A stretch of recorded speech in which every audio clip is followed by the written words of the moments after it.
కొలిమి నడగందే తెలియదే మన్ను కాదు ఇది స్వర్ణమంటూ. పిఎం కిసాన్ కార్యక్రమానికి ముఖ్యంగా అతిథిగా వచ్చేసిన గౌరవ పెద్దలు సబ్ కలెక్టర్ గారికి, అలాగే రాష్ట్ర కార్పొరేషన్ చైర్మన్ దేవేంద్ర పన్న గారికి, అలాగే రాష్ట్ర స్టేట్ కార్పొరేషన్ అయిన సుబ్బారెడ్డి గారికి, అలాగే తెలుగుదేశం పార్టీ సీనియర్ నాయకులు ఉమాపతి గారికి, రమేష్ అన్న గారికి, అలాగే మార్కెటింగ్ చైర్మన్ గారికి, రంగసామన్న గారికి, విజయ్ గారికి, రామంజి గారికి, ఎస్ఐ గారికి, అలాగే అన్వర్ గారికి, ఏడీ ఏఓ గారికి, ప్రభుత్వ అధికారులకు, అలాగే పెద్దతుమ్మలం తెలుగుదేశం పార్టీ నాయకులకు, పెద్దతుమ్మలం గ్రామ రైతులకు, మహిళా సోదరులకు, పత్రికా విలేకరులకు అందరికి కూడా పేరు పేరున ధన్యవాదాలు తెలియజేసుకుంటూ, మరి ఈరోజు నాయకులు ఇక్కడ చాలా అధికారులు నాయకులు చాలా మంది మాట్లాడారు. ఈ కార్యక్రమాన్ని ప్రధానమంత్రి గారు మోడీ గారు, అలాగే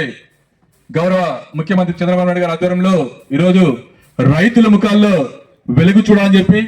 అన్ని రకాలుగా గత ప్రభుత్వ పాలనలో విధ్వంసమైన రైతులు ఏ విధంగా ఆర్థికంగా పరిపుష్టిగా తీసుకురావాలనే ఉద్దేశంతో ఈరోజు తెలుగుదేశం పార్టీ ఆ రోజు హామీలో భాగంగా 6 ప్యాక్ హామీలో భాగంగా ఈరోజు ప్రతి రైతు కూడా 20,000 రూపాయలు అకౌంట్లో వేస్తామనే విధంగా ఆ రోజు మాట ఇచ్చిన చంద్రబాబు ఈ రోజు ఈ పథకాన్ని నెరవేర్చే దిశగా ఈ రోజు ప్రయత్నిస్తున్నారంటే ఆయనకు ఈ రాష్ట్ర ప్రభుత్వం, ఈ ఆంధ్రప్రదేశ్ ప్రభుత్వం రైతులకు ఇస్తున్న ప్రాధాన్యతను ఈరోజు గుర్తు చేసే విధంగా ఈరోజు అధికారులు కూడా అన్ని వివరించడం జరిగింది. మళ్ళీ 2019-24 ప్రాంతంలో అన్ని రకాలుగా ఈ రాష్ట్రం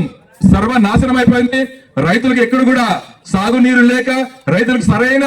గిట్టుబాటు ధరలు లేక ఈ ప్రాంతం నుంచి అనేక మంది రైతులు ఆత్మహత్యలు చేసుకుని ఇతర ప్రాంతాలకు కూలీలుగా వెళ్తే ఈ ప్రాంతంలో ఒక్క ప్రాజెక్ట్ అయినా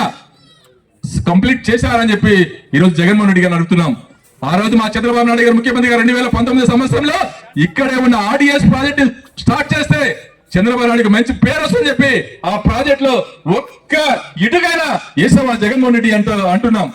అదే ఆర్డీఎస్ కెనాల్ కంప్లీట్ అంటే ఇదే పెద్దతుల గ్రామానికి నీళ్లు వచ్చేవి కావాలని అడుగుతున్నాం. మరి ఎందుకు కంప్లీట్ చేయలేదు జగన్మోహన్ రెడ్డి అడుగుతున్నాం. పక్కనే ఉన్న వేదావతి 2,000 కోట్లతో 2019 టెండర్లు పిలిస్తే ఈ ప్రాంతం అంతా సస్యశ్యామలమవుతుంది, రైతులు బాగుపడతారు, ఈ ప్రాంతం ఇతర ప్రాంతాలకు వలస లేకుండా ఇక్కడ పరిశ్రమలు వచ్చే అధికారాలు ఉంటాయని చెప్తే మీరు ఆ ప్రాజెక్టు చంద్రబాబు నాయుడుకు మంచి పేరు వస్తుందని చెప్పి ఒక్క ఇటుకైనా వేసామని అడుగుతున్నాం. మరి ఈ రోజు నీవు అధికారం పోయిన తర్వాత ఈరోజు కపట ప్రేమ వచ్చి రైతులు మోసం చేశామని చెప్పి ఈరోజు తిరుగుతున్నావు జగన్మోహన్ రెడ్డి. మరి ఈ రోజు ఎలక్షన్ లో చెప్పిన విధంగా ఈ రోజు 20,000 రూపాయల్ని అకౌంట్ లో వేస్తున్నామంటే ఇది మా చంద్రబాబు నాయుడు ఘనత కాదని అడుగుతున్నాం. మరి ఇలాంటి కార్యక్రమాల్ని మనం చేయనివ్వాలన్నా చంద్రబాబు నాయుడు అధికారంలో ఉంటే ఈ రాష్ట్రం ఎన్నో రకాలుగా అభివృద్ధి చెంది మన ప్రాంతాన్ని కూడా త్వరలోనే అటు వేదావతిని గాని, ఇక్కడ ఆర్డీఎస్ గాని, గుండ్రేవల్ని గాని, పులికరమ ఎంత ఎత్తి పెట్టే విధాన కార్యక్రమాలు గాని ఇలా అనేక కార్యక్రమాలు తీసుకొచ్చే విధంగా ఈరోజు మేమంతా కృషి చేస్తున్నాం. అలాగే మా ఇన్ఛార్జి మీనాక్షి అయితేనేమి, సుబ్బారెడ్డి దేవేంద్ర పైన అందరూ కూడా ఈ ప్రాంతాన్ని ఎలాగైనా అభివృద్ధి చేయాలని ఆకాంక్షతో